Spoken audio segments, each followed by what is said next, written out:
My name is Sylvia, 29 years old, and I'm staring at last year's Thanksgiving photo where everyone looks so perfect, except I'm barely visible at the edge.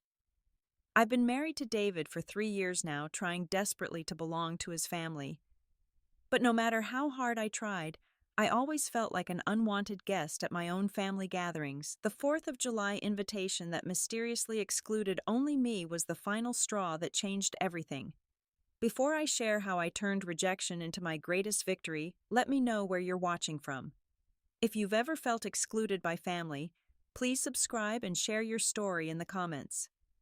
I met David at the Boston marketing firm where we both worked 5 years ago. He was the senior account manager who caught my eye during my first week with his warm smile and the way he made everyone feel heard during meetings. Our romance bloomed over 18 months of late-night project collaborations, weekend coffee dates in the common, and discovering our shared love for old jazz records and Sunday farmers markets. David painted such beautiful pictures of his close-knit Connecticut family. He spoke of Sunday dinners at his childhood home, holiday traditions spanning generations, and siblings who were best friends. His eyes lit up describing his mother Margaret's famous apple pie and his father Robert's storytelling abilities. I longed for that warmth, having grown up with just my parents in a quiet household in Oregon. Our first meeting with Margaret happened at L'Espalier, an upscale French restaurant she selected in Back Bay.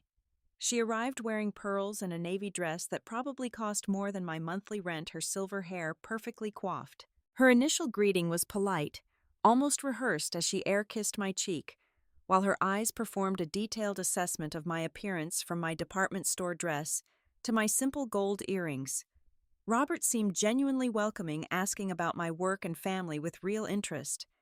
He laughed at my nervous jokes and squeezed my hand warmly when we said goodbye.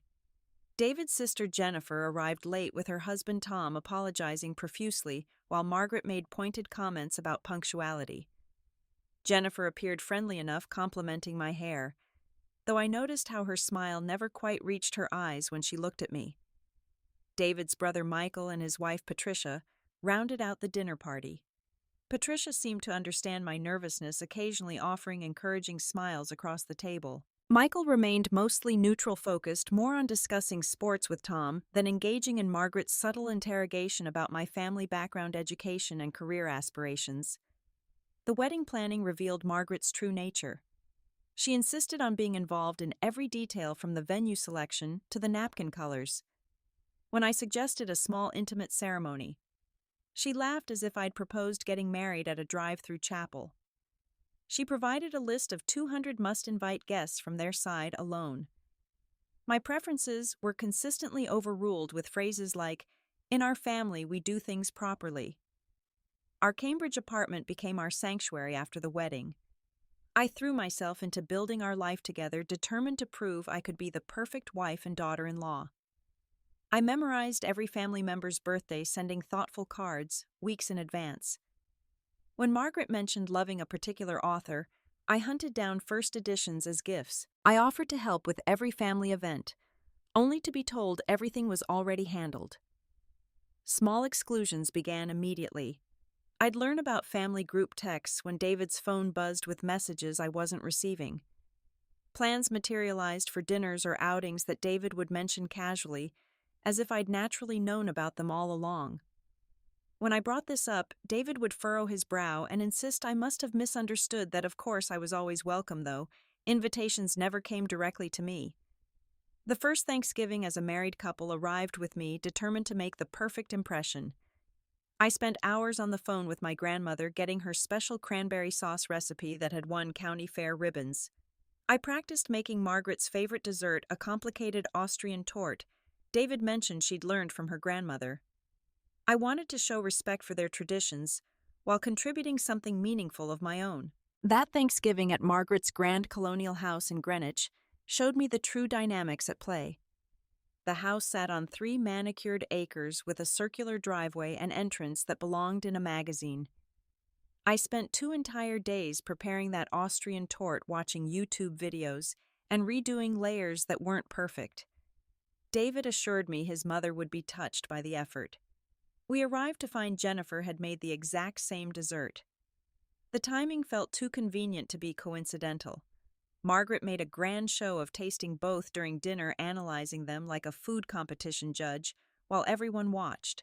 She praised Jennifer's technique, the perfect balance of flavors, the authentic touch that reminded her of Vienna. When she tried mine, her face remained carefully neutral, as she declared it a nice attempt for someone not raised with such traditions. Christmas brought fresh humiliation through the gift exchange. Everyone received beautifully wrapped presents, with personalized gift tags, written in Margaret's distinctive calligraphy. Jennifer got a vintage Hermès scarf Margaret had found in Paris. Patricia received a first edition book she'd mentioned wanting months ago. Even Tom and Michael got thoughtful gifts related to their hobbies. I unwrapped a generic $100 gift card to Nordstrom with a typed label that simply read my first name, not even acknowledging my married status. The monthly family brunches came to light accidentally when Patricia let slip a reference to the previous month's discussion about vacation plans. My confused expression prompted uncomfortable silence until Margaret smoothly changed the subject. David later admitted these gatherings had been happening for years, always on the third Sunday when he supposedly went golfing with his father. He claimed he hadn't mentioned them because they were boring, just family business discussions. David's 30th birthday arrived in March, and I planned an elaborate surprise party with his college friends and coworkers. 2 days before, Margaret announced she'd already organized a family celebration at the country club, same date and time as my plans. When I suggested combining the events, she looked appalled at the idea of mixing family with outsiders. David chose his mother's party, leaving me to awkwardly cancel the plans I'd spent weeks arranging. The discovery of the family group chat called Original Six happened when Jennifer's phone screen lit up during Easter brunch preparation. The name said everything about how they viewed family membership. 6 people, not 7. Patricia wasn't included either, I realized. When I asked her about it privately, she admitted she'd been excluded for 3 years before mysteriously being added after she got pregnant. Margaret's comments about my career grew increasingly pointed. Despite my marketing manager position at a respected firm, she'd introduce me as doing some little job downtown, or mention how fortunate David was to have the real career in the family. She'd reference his ex-girlfriend Lauren, who was apparently already a vice president at 30, always adding how Lauren had been just like family to them during the 4 years she dated David. The comparisons to Lauren became constant. Lauren knew to bring flowers when visiting. Lauren understood the importance of thank you notes. Lauren's family had a summer home near theirs in the Hamptons. Even Jennifer would reminisce about fun times with Lauren, these memories always surfacing when I was present, never in casual conversation when I wasn't around. Patricia pulled me aside during a 4th of July barbecue 3 years ago, offering the first genuine support I'd received. She shared how Margaret had treated her identically until she announced her pregnancy with Margaret's first grandchild. Suddenly, Patricia was elevated to inner circle status overnight. She warned me that Margaret tested every woman who entered the family, viewing them as threats to her control over her sons. David's defense never wavered from the same script. His mother needed time to warm up to people. She was protective because she loved so deeply. I was being too sensitive, reading negativity into neutral actions. When I pointed out specific incidents, he'd explain them away with elaborate justifications that somehow always painted me as the one misunderstanding the situation. My anxiety before family events became unbearable. I'd spend days planning outfits, rehearsing conversations, trying to anticipate Margaret's criticism. My stomach would churn as we pulled into their driveway. I started getting headaches that magically disappeared the moment we left their house. David noticed but attributed it to work stress, never connecting it to his family despite the obvious pattern. The Easter incident at the country club remains seared into my memory as the moment I truly understood my position in their family hierarchy. I spent 3 weeks selecting the perfect outfit after Margaret's previous comments about my casual style being inappropriate for their venues. I chose a conservative pastel dress, had my hair professionally styled, even bought new jewelry that matched the understated elegance I'd observed in their social circle. The country club's grand ballroom was decorated with thousands of dollars worth of flowers and crystal. Round tables were set with china and place cards in elegant calligraphy. I searched for our names, finally finding mine at table 4 while David's card sat at table 1 with his parents and siblings. When I pointed this out, Margaret explained the head table only had room for immediate family, her tone suggesting I was ridiculous for expecting otherwise. The family photo session announcement came during cocktail hour. Margaret gathered everyone near the marble staircase, directing the photographer with practiced authority. She called for immediate family, only her eyes sliding past me as if I were invisible. I stood holding David's drink and mine, watching them arrange themselves in various configurations. The photographer took dozens of shots, while other guests watched, many glancing at me with barely concealed pity. Jennifer's 6-year-old daughter Emma broke the silence with innocent honesty children possess. She asked loudly why Aunt Sylvia wasn't in the pictures with Uncle David. The entire room seemed to pause, waiting for the response. Margaret's voice carried clearly as she patted Emma's head and explained that I wasn't blood family, that family photos were for real family members only. The word real echoed in the sudden quiet. Later, while freshening up in the bathroom, I overheard Margaret holding court with her friends from the club. She didn't know I was in the stall as she described how David had married down, how she'd tried to warn him about settling for less than he deserved. She joked about hoping the marriage wouldn't last long enough to produce children who might dilute their family's standards. Her friends tittered appreciatively while my silent tears fell. The discovery that Margaret had been telling extended relatives I was just David's girlfriend, not his wife, came from Robert's elderly aunt, who congratulated me on finally getting engaged after all this time together. When I showed her my wedding ring, explaining we'd been married over 2 years, her confusion was genuine. Margaret had specifically told everyone at Christmas that we were still just dating, testing the waters. David's protest in the car consisted of one weak comment about the photo situation being unfortunate before he turned his anger on me. I had made everything awkward by looking hurt. I should have understood that formal photos were different from casual ones. Why did I always have to make everything about me? His mother was trying her best with a difficult situation, meaning me the difficult situation in his family's otherwise perfect life. That night brought my first panic attack. The crushing weight on my chest, the inability to breathe, the feeling that walls were closing in sent David into a panic of his own.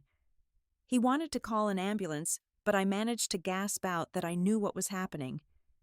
After it passed, I lay in bed staring at the ceiling while David snored beside me, oblivious to the emotional destruction his family was causing.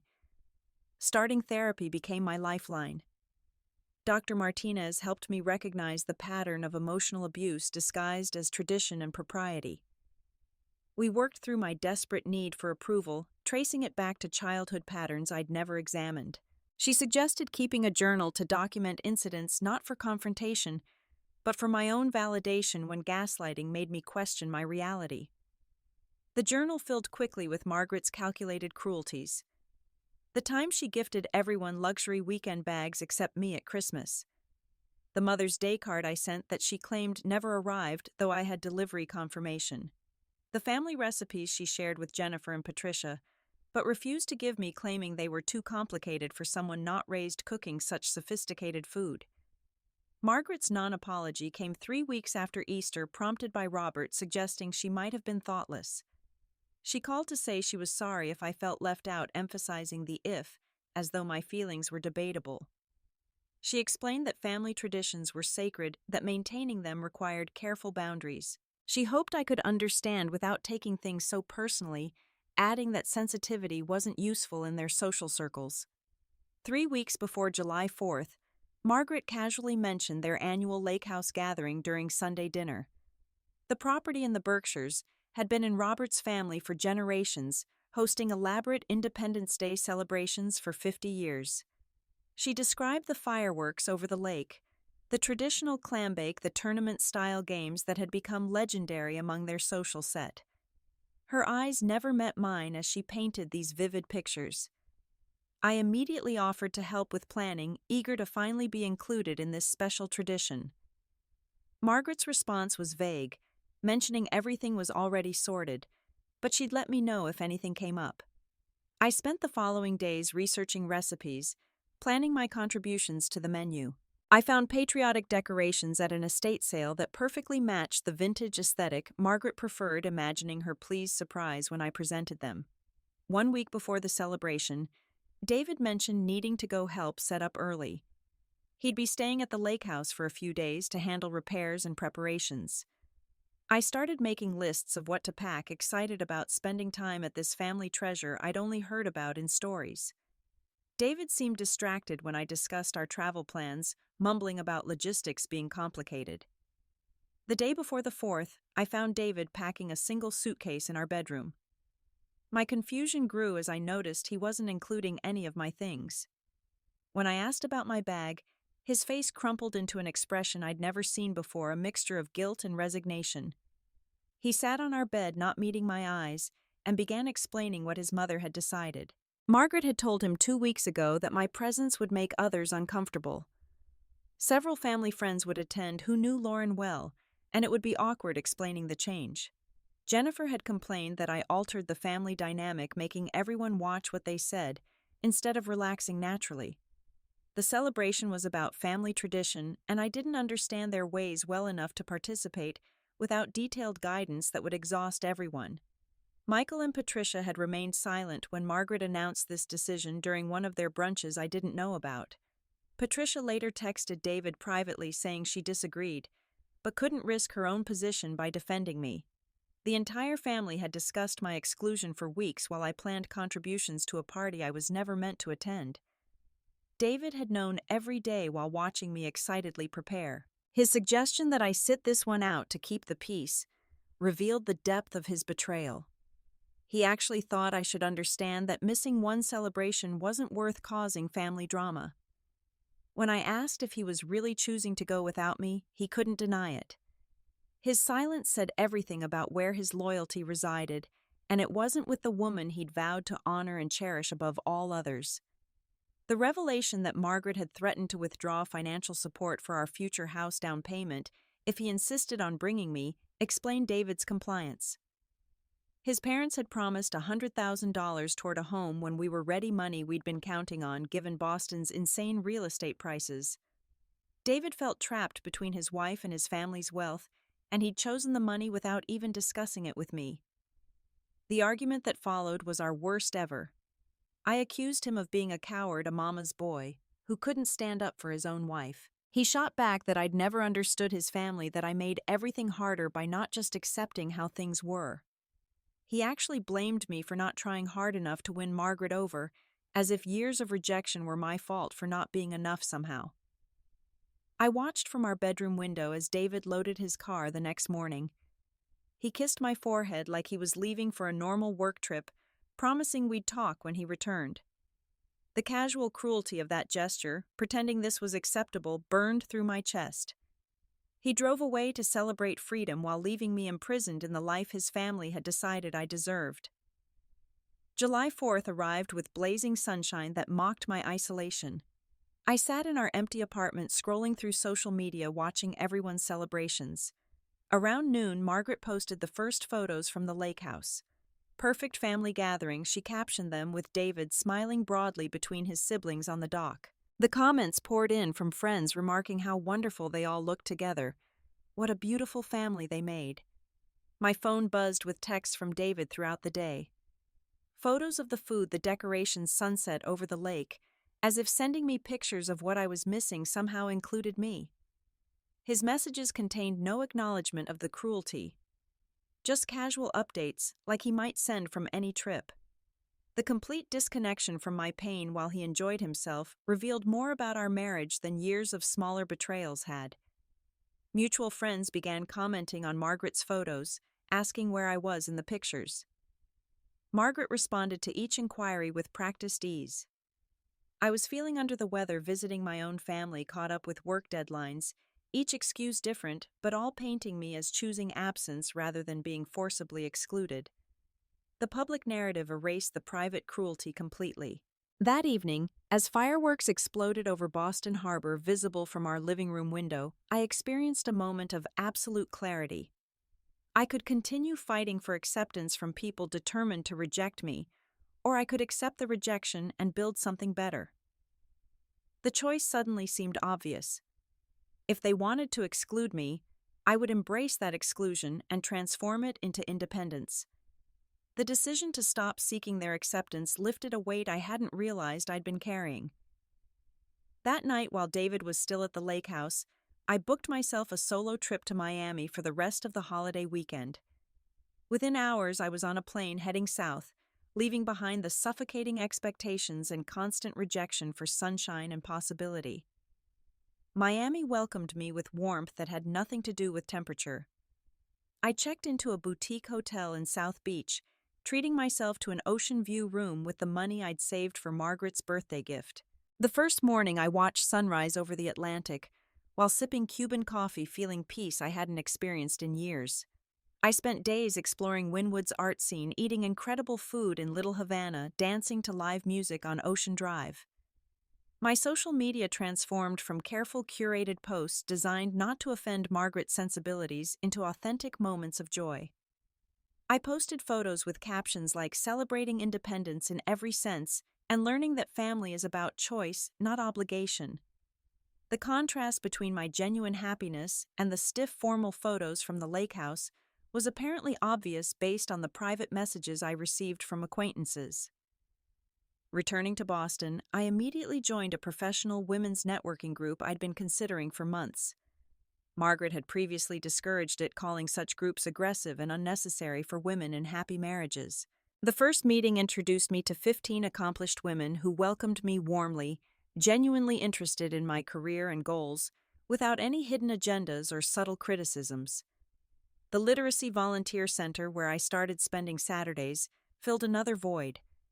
Teaching adults to read brought purpose beyond trying to prove my worth to people who'd predetermined my inadequacy. My students' gratitude was genuine, their progress meaningful in ways that Margaret's approval could never be. The center's director quickly recognized my skills, asking me to lead volunteer training sessions. Pottery classes on Thursday evenings became my creative outlet. Margaret had once mocked crafts as hobbies for people who couldn't afford to buy art, but I discovered joy in creating something with my own hands. The instructor praised my natural ability, and fellow students became friends who knew nothing about my complicated in-law situation. They knew me as Sylvia, who made beautiful bowls, not David's rejected wife. Our apartment building contained neighbors I'd passed for 3 years without meaningful interaction, always rushing to some family obligation. Now I organized casual wine nights in the courtyard, bringing together young professionals who were also far from their own families. These gatherings grew into genuine friendships, people who chose to spend time with me rather than tolerating my presence out of obligation. Hosting dinner parties without David's family changed everything about entertaining. Instead of anxiously trying to meet Margaret's impossible standards, I cooked foods I loved for people who appreciated them. My table filled with laughter, real conversations, and guests who stayed late, because they wanted to, not because protocol demanded it. David watched these gatherings with confusion, having never seen me so comfortable in my own home. Work flourished when I stopped leaving early for family events, or spending mental energy processing the latest rejection. My boss noticed my increased focus, promoting me to senior marketing manager with a substantial raise. The presentation I delivered to win our biggest client of the year happened the same week Margaret was hosting a ladies' luncheon I wasn't invited to attend. David's confusion about my transformation manifested in different ways. He'd find me humming while cooking dinner, something I'd stopped doing years ago. My phone rang with calls from friends he didn't know existed. I'd leave for events he hadn't heard about, returning energized instead of drained. The woman he'd married was re-emerging from under the weight of his family's disapproval, and he didn't know how to respond. Margaret's sudden interest began when I stopped trying to attend events. She called one October evening, voice dripping with false concern about my absence from recent gatherings. I explained pleasantly that I'd been busy with my own commitments, listing the various activities filling my calendar. Her silence stretched long before she asked if I was trying to punish the family. I laughed genuinely, assuring her I was simply living my life. Thanksgiving approached with Margaret assuming I'd attend as always. When David mentioned the plans, I informed him I'd already committed to volunteering at a homeless shelter serving meals from noon to 6. His shock was complete when I showed him the volunteer schedule, with my name listed as shift leader. He couldn't comprehend choosing strangers over family, not recognizing the irony in his words. The argument that ensued revealed David's deep discomfort with my independence. He accused me of being spiteful, playing games to hurt his mother. When I calmly explained I was simply prioritizing people who valued my presence, he had no response. The concept that I might have worth beyond what his family assigned me seemed revolutionary to him. He went to Thanksgiving alone, making excuses I didn't care to hear about. Margaret called me directly for the first time in months, voice sweet as honey, laced with poison. She expressed hurt that I'd chosen volunteering over family, suggesting we needed to talk about my obvious cry for attention. I responded that my attention was fully occupied with meaningful activities, but I wished them a lovely holiday. Her frustrated sigh before hanging up tasted like victory. Christmas plans solidified when my parents suggested visiting them in Arizona. They'd moved there for retirement 2 years ago, and I'd barely seen them while prioritizing David's family events. When I told David I'd be gone for a week over Christmas, his face cycled through disbelief, anger, and something resembling panic. His family had never faced rejection before, and he didn't know how to explain my absence. David attending family events alone forced him to face uncomfortable questions. Where's Sylvia became a constant refrain he couldn't answer honestly without admitting his family's treatment of me. Jennifer commented that gatherings felt incomplete. Robert mentioned missing my thoughtful questions about his work. Even Margaret noticed the awkward dynamic my absence created, though she'd never admit it publicly. The power shift was subtle but undeniable. By removing myself from the equation, I'd eliminated their ability to exclude me. Margaret couldn't derive satisfaction from keeping me on the margins if I wasn't there seeking center stage. The family couldn't bond over subtle jokes at my expense without me present as their target. Their dynamic shifted without their common project of keeping me in my place. Jennifer reached out privately through text, mentioning she'd noticed my absence and wondering if everything was okay. I responded warmly but briefly, explaining I'd been exploring new interests and friendships. She admitted things felt different without me there, that she hadn't realized how much effort I'd put into family relationships until it disappeared. The beginning of awareness flickered in her message. Margaret appearing uninvited at my birthday party in February was a shock to everyone, especially the friends who'd heard stories about her treatment of me. I'd organized a dinner at my favorite restaurant with 12 women from various parts of my new life. We were laughing over appetizers when Margaret swept in wearing her signature pearls, David trailing behind, looking uncomfortable.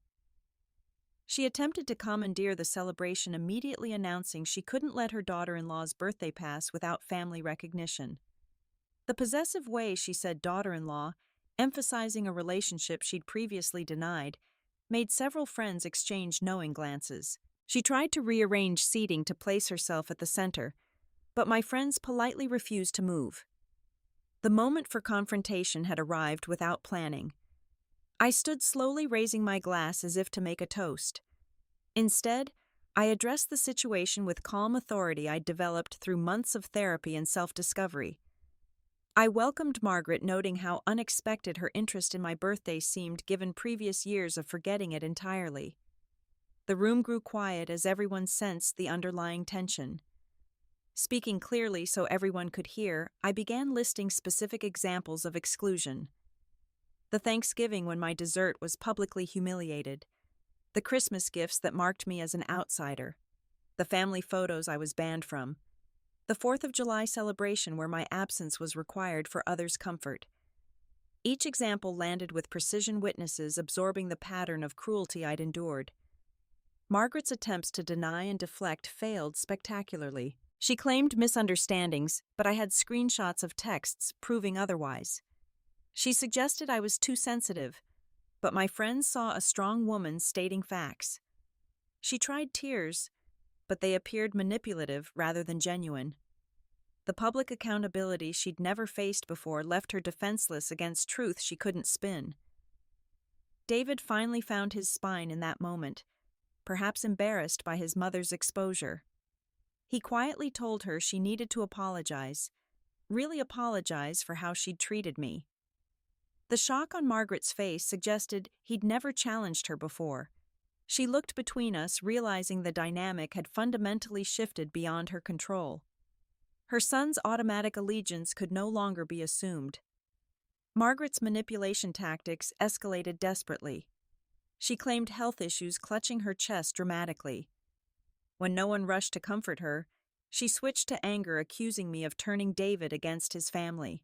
Finally, she attempted bargaining, suggesting we could work things out privately. Each strategy failed against the wall of my newfound confidence and the witnesses ensuring accountability. I laid out my conditions for any future relationship with crystal clarity. Respect was non-negotiable. Inclusion meant full inclusion, not conditional presence based on her whims. Any future gatherings would include me in all activities, or David would attend alone. Family group texts and photos would include me, or they wouldn't include David.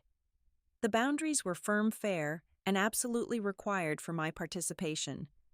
Margaret's reluctant agreement came through gritted teeth, forced by the public nature of the confrontation. She couldn't maintain her image while openly refusing reasonable requests for basic respect. The witnesses, including several prominent members of Boston society, would remember this moment. Her social standing required at least the appearance of gracious acceptance, even as fury blazed in her eyes. The family dynamics shifted immediately. Patricia called the next day, thanking me for breaking the cycle she'd endured for years. She admitted wanting to speak up but fearing exclusion like I'd experienced. My courage in demanding better treatment gave her permission to expect the same. We met for coffee, beginning a genuine friendship based on shared understanding rather than forced family proximity. Jennifer's private apology came through a long email detailing her own insecurities that Margaret had exploited. She recognized how her mother had pitted us against each other, making her feel superior by ensuring I felt inferior. She asked if we could start over building a relationship without Margaret's interference. I agreed cautiously, with hope for authentic connection. Robert surprised me most, calling to express pride in how I'd handled myself. He admitted knowing Margaret's treatment was wrong, but feeling helpless to change patterns established over 40 years of marriage. He promised to actively support my inclusion going forward, acknowledging his previous passive compliance had enabled the abuse. His words carried weight that shifted the family power structure. David entered couples therapy with me, finally recognizing how his enabling had damaged our marriage.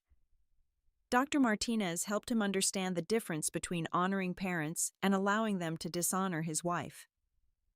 The process was painful, uncovering deep patterns of maternal manipulation he'd never questioned. Slowly, he began establishing boundaries with Margaret that should have existed from the beginning. Our first family gathering under the new rules happened at Easter. I attended on my own terms, arriving when I chose rather than when summoned. Margaret's greeting was formally correct, if not warm. The place cards had me seated with David where I belonged. The family photos included me without question. The surface looked perfect, though everyone knew the underlying dynamics had permanently changed. Margaret maintained respectful behavior under the scrutiny of witnesses who'd heard about the birthday confrontation. She included me in conversations, asked my opinion, even complimented my contributions to the meal. The performance was obvious but necessary. I accepted it as sufficient, not needing genuine affection from someone incapable of providing it, only requiring respect I'd earned. My network of support outside the family strengthened continuously. The women from my networking group became genuine friends who celebrated my victories and supported my struggles. My pottery class evolved into a small business venture selling pieces at local markets. The Literacy Center offered me a paid position coordinating volunteer programs.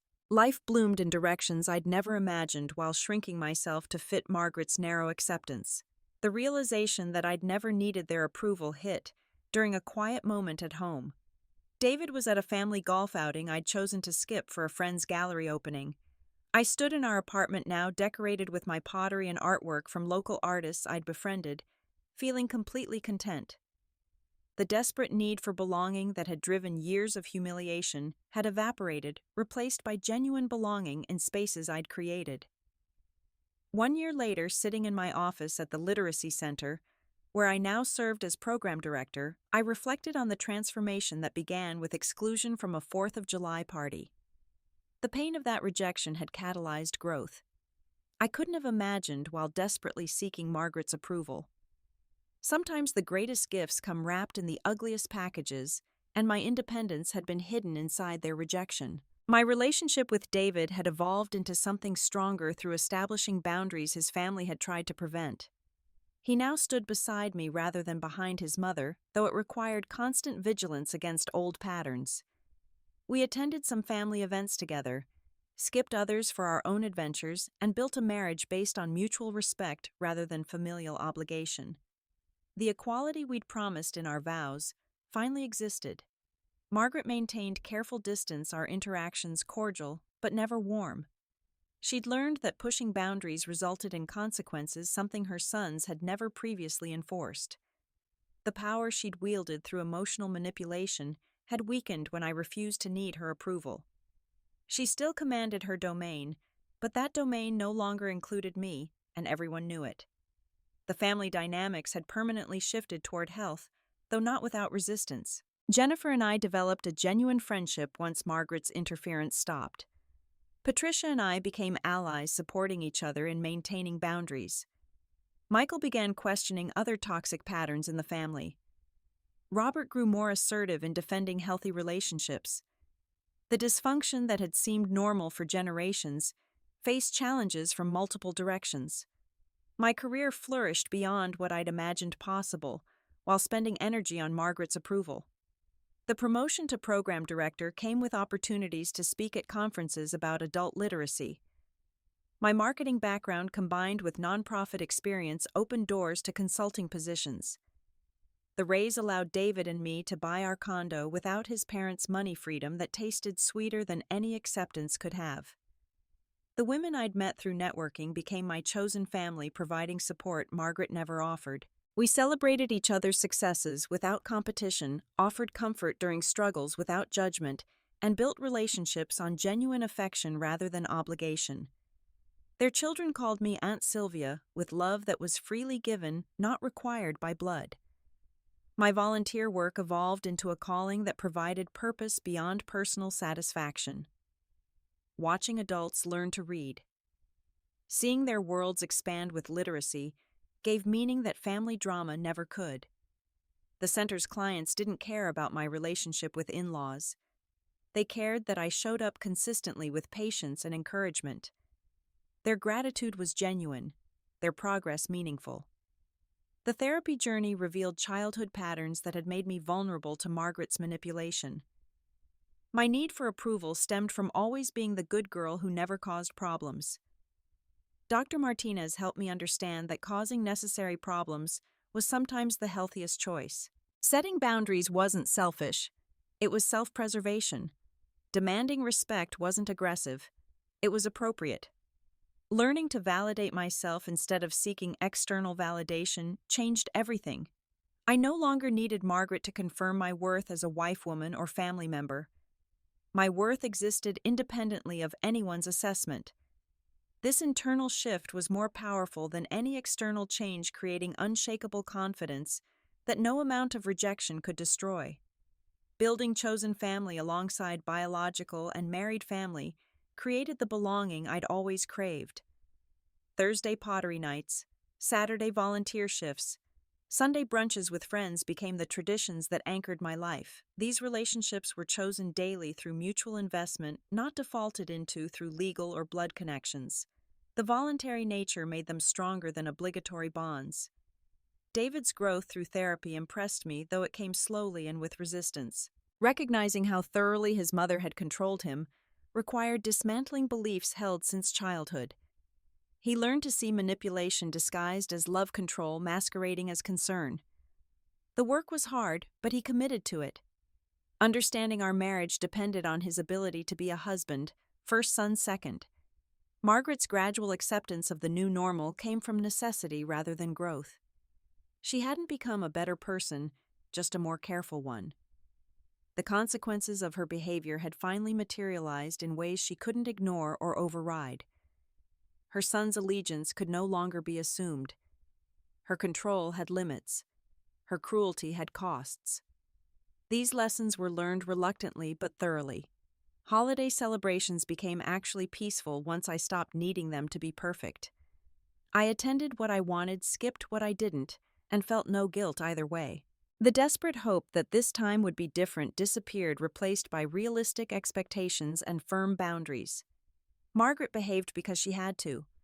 I participated when I chose to, and everyone understood the rules. My blog about dealing with toxic in-laws gained thousands of followers who found comfort in shared experiences. Women messaged daily about their own Margarets finding strength in knowing they weren't alone or crazy. The strategies I shared came from hard-won experience resonating with authenticity that theoretical advice couldn't match. Building this community of support became another unexpected gift from my journey. Speaking engagements at women's conferences about maintaining self-worth in difficult relationships brought my story to wider audiences. I talked about the difference between compromise and self-abandonment, between keeping peace and losing yourself. The responses from women who'd spent years shrinking themselves for acceptance reminded me why sharing these stories mattered. Every woman who decided she deserved better was a victory against systems designed to keep us small. This 4th of July arrived with me hosting my own celebration at a rented beach house on Cape Cod. Friends from every part of my rebuilt life gathered for a weekend of genuine joy. The Literacy Center volunteers, pottery classmates, networking group, women neighbors, and chosen family filled the space with laughter that wasn't forced, conversations that weren't careful, connections that weren't conditional. Margaret called 2 days before asking if she and Robert could attend. The request itself marked enormous change from the woman who'd excluded me exactly 2 years earlier. I considered carefully before agreeing with clear conditions about arrival time and behavior expectations. She accepted without argument, understanding this was my event where she was a guest, not the matriarch. She arrived bearing an expensive bottle of wine and a carefully neutral expression. Watching her navigate space where I was centered, surrounded by people who chose me, reversed our usual dynamic completely. She made appropriate small talk, complimented the food, and left at a reasonable hour. The interaction was surface level, but respectful, which was all I required. The sweet victory of independence, truly embraced, filled my chest as fireworks exploded over the ocean.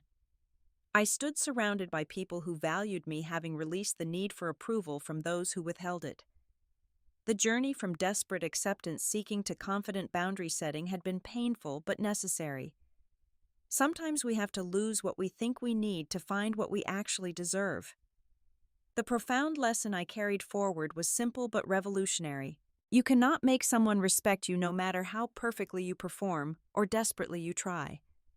But you can respect yourself enough to demand better, to build alternatives, to choose yourself when others will not choose you. That self-selection creates a power that no amount of external validation can match. Standing on that beach, watching freedom celebrated in sparks across the sky, I understood that independence meant more than a historical holiday. It meant breaking free from the tyranny of needing approval from those determined to withhold it. It meant building a life so full that exclusion became irrelevant. It meant choosing yourself repeatedly until that choice became as natural as breathing. To anyone watching who has felt the sting of family rejection, who has shrunk themselves seeking acceptance that never comes, who has believed they are not enough because someone important treats them as insufficient, hear this. Their assessment of your worth is opinion, not fact. Their rejection of you says nothing about your value and everything about their limitations. Your independence from their approval is not just possible but necessary for the life you deserve. Thank you for sharing this journey with me today. If my story resonated with your own experiences, please share it with someone who needs to hear that they are not alone. Comment below with your own stories of choosing independence over acceptance like this video. If it touched your heart, and subscribe to hear more stories of women who refuse to accept less than they deserved. Remember, you cannot control whether others choose you, but you can always choose yourself. and that choice is where your real power lives.